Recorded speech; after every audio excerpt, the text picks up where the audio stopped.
नक्कीच मी सध्याला संकल्प प्रतिष्ठान जे रवींद्र फाटक यांचं आहे तिथं उपस्थित आहे। आपण समोरचं सध्याला दृश्य बघू शकता आहे की आताच एक प्रयत्न जो आहे तो गोविंदा पथकाकडनं करण्यात आलेला आहे, मात्र अपयशी ते ठरल्याचं आपल्याला पाहायला मिळतंय। कुठेतरी प्रयत्न फसल्याचा दिसत आहे।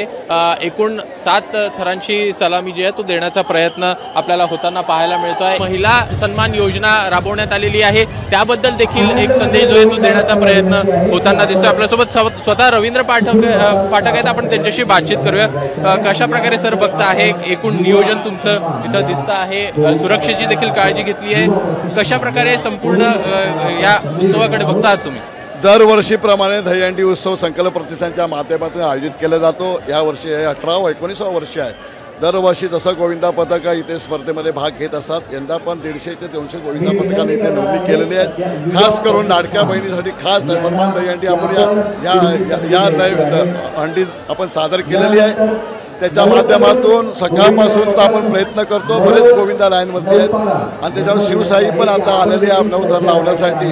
आणि त्याच्यामुळे सर्व गोविंदांना आपण एवढीच विनंती करत असतो, 2 महिन्यापासून जो हा सराव करत असतात त्यांच्यासाठी आजचा दिवस महत्त्वाचा असतो, पण कुठेही कॉम्पिटिशन होऊ नये आणि त्याच्या माध्यमातून आपण गोविंदांना सांगत असतो। सरकारने जे नेम लागून दिले त्या माध्यमातून गोविंद करत असतो।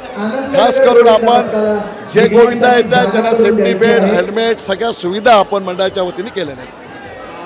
जे होते रवींद्र फाटक त्यांच्याकडनं सांगण्यात आलेलं आहे एकूण कशा प्रकारे सुविधा ज्या आहेत त्या देण्यात आल्या। आपण समोर इथं बघू शकतो आहे कशा प्रकारे एकूण मोठी गर्दी सध्याला आपल्याला या संकल्प प्रतिष्ठानच्या दहीहंडीला पाहायला मिळत आहे।